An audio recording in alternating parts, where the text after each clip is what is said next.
How to fix my eyes only not working on Snapchat app. Hello guys, first thing, open the settings on your phone, open the apps manager.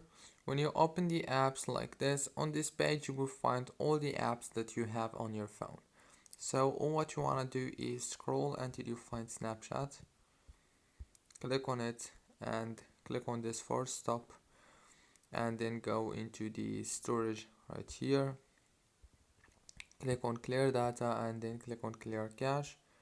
Go back, click on power usage details, go to the power consumption alert and enable it, and then click down here on force stop. And the last thing you want to do is go to the Snapchat and update your Snapchat into the latest version. You can do the same thing on the App Store on iPhone. As you can see, very easy. Don't forget to like and subscribe.